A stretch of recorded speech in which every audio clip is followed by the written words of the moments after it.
Salut les gamers, moi c'est Galuren. Aujourd'hui je suis interviewée par le site d'actu engagé ActaGamer et j'espère qu'on va passer un bon moment tous ensemble. Ciao! Aurore est une jeune parisienne qui préfère garder le mystère sur son âge. C'est une femme déterminée et passionnée par son art qui est le cosplay. Elle nous fait l'honneur d'être présente dans ce podcast dédié à cette pratique qui lie réalité et jeux vidéo. J'avais des amis qui à l'époque étaient dans une association en fait de cosplay, justement l'une des toutes premières en France. Ça s'appelait Atomic Bamboo. Et à l'époque, elle faisait des animations, par exemple pour la Fnac, pour des villes, etc. L'objectif, c'était de pouvoir faire des costumes tout en étant financés et pouvoir faire des costumes donc tous ensemble. Et effectivement, un jour, surtout, je me suis laissée tenter par les rejoindre et c'était super chouette. Et qu'est-ce qui vous a poussé vraiment à franchir le pas? Je suis très complexée par rapport à mon physique et je me disais qu'effectivement, dans le cosplay, quel que soit le costume qu'on porte, on est jeté en pâture en fait au regard des autres. Donc c'était aussi un moyen de me vacciner entre guillemets du regard des autres. Est-ce que vous pensez que cette tendance justement du cosplay, elle peut aider dans le développement personnel pour les personnes timides ou qui ont un peu du mal à s'affirmer? Mais carrément. La grande majorité des gens que je côtoie dans le cosplay sont des gens qui, à la base, sont extrêmement introvertis, pas forcément timides, mais introvertis. Et justement, le fait de faire du cosplay, ça les pousse à sortir un peu de leur zone de confort. Et du coup, depuis quand est-ce que vous en faites du cosplay? Ça fait 10 ans cette année. 10 ans tout pile que je fais du cosplay, ça remonte maintenant, mais comme quoi, en fait, c'est vraiment resté. J'ai commencé pendant mes études. Et aujourd'hui, je travaille et puis c'est toujours le coup de foudre. Est-ce que vous fabriquez du coup vos costumes ou est-ce que vous les achetez déjà tout faits? En fait, les deux. Parce que au final, il y a 10 ans, on avait quelques vendeurs de perruques sur le net, mais ça restait quand même très cher. On n'avait pas d'alternative en fait à faire nos costumes nous-mêmes. Donc il y avait quelques tutoriels en anglais qui existaient, mais c'était pas la pléthore comme on a maintenant. Au final, aujourd'hui, étant donné que je suis quelqu'un qui travaille, je gagne un petit peu de sous qui me permettent justement non seulement d'acheter certains costumes, mais surtout et avant tout de me concentrer sur la fabrication de ceux qui me plaisent à fond. Je suis surtout connue pour mes costumes de jeux vidéo, j'étais l'une des premières en France. Quels critères le personnage doit-il avoir? Comme j'ai expliqué tout à l'heure, aujourd'hui je choisis vraiment mes costumes à fabriquer en fonction du défi technique qu'ils me posent. C'est-à-dire que, par exemple, le costume sur lequel je suis en train de travailler en ce moment, Katarina Battle Academia, ce qui m'a intéressée, c'est de travailler les motifs.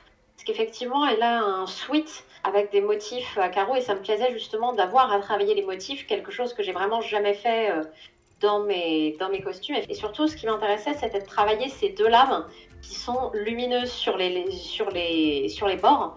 Sur votre page Insta, on voit beaucoup de personnages de League of Legends justement ou de WoW. Est-ce que on peut en déduire à travers tout ce que vous venez de me dire que vous êtes une gameuse? J'aurais du mal à le nier. J'aurais vraiment beaucoup de mal à le nier. C'est effectivement, c'est ce que je disais, je suis, avant de faire du cosplay, une grosse consommatrice de jeux vidéo. En ce moment, je joue surtout donc à League of Legends et à World of Warcraft. Notamment, c'est la prochaine sortie de Shadowlands. Donc, je suis dans les starting blocks. Est-ce qu'il y en a un qui ressort du lot? Il y en a deux qui ressortent du lot. Effectivement, c'est League of Legends et World of Warcraft. L'histoire d'amour avec LoL continue jusqu'à aujourd'hui, vu que j'étais invitée... J'ai eu la chance d'être invitée à Londres aux 10 ans de Riot Games. Vous avez participé aux Worlds de League of Legends, donc le championnat. Et la question c'est, est-ce que vous vous déplacez du coup à chaque événement, à chaque convention? Avec d'autres cosplayeuses, on est très souvent amenés à se déplacer sur les événements français. Donc effectivement, l'année dernière, j'étais aux Worlds à Paris. Et effectivement, on est souvent amenés à se déplacer, donc c'est un plaisir pour nous de venir en costume et aussi de rencontrer tous les autres fans qui sont là.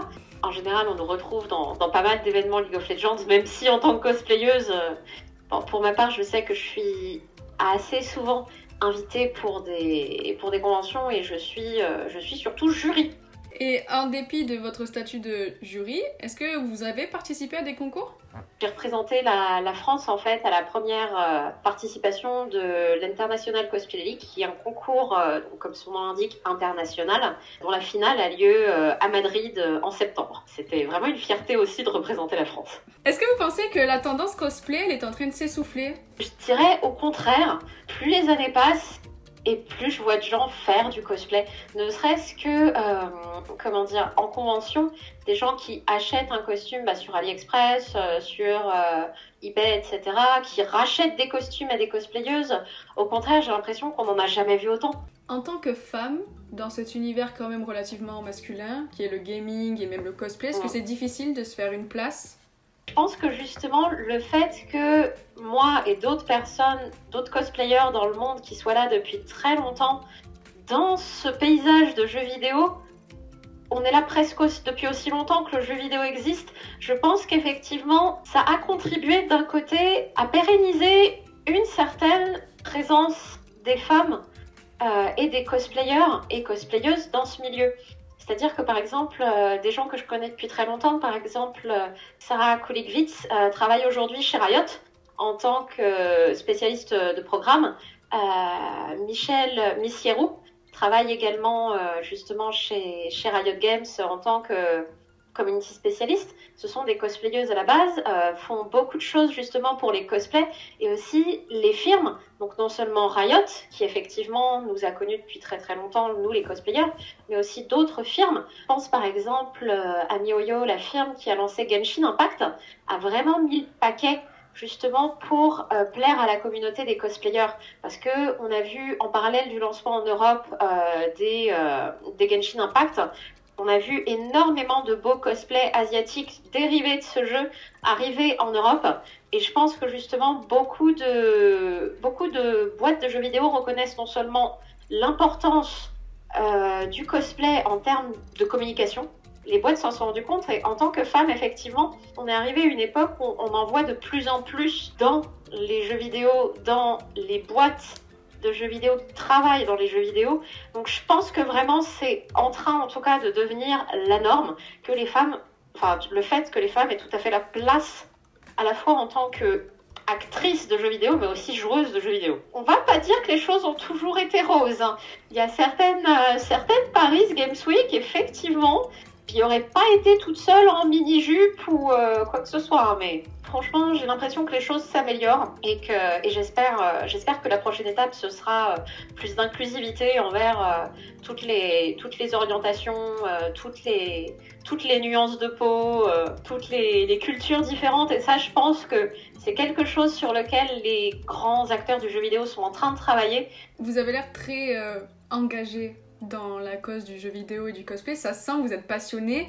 Est-ce que vous avez un conseil à dire à quelqu'un qui voudrait se lancer justement dans la tendance cosplay? Il faut oublier que le cosplay est une tendance et il faut penser à ce qu'on veut faire pour soi. Moi, à la base, j'ai vu le cosplay comme étant une aide. Pas médicale, mais une aide pour moi mieux m'accepter. S'il y a des gens, par exemple, qui préfèrent prendre des photos, qui préfèrent... si vous préférez par exemple travailler votre pose que plutôt les costumes, si vous sentez que vous adorez faire de la couture, allez-y. À un moment, il faut se lancer, ça fait toujours un peu peur, on risque toujours de foirer, de perdre un peu de sous, mais c'est pas grave. On apprend de nos erreurs et c'est en essayant que ça viendra.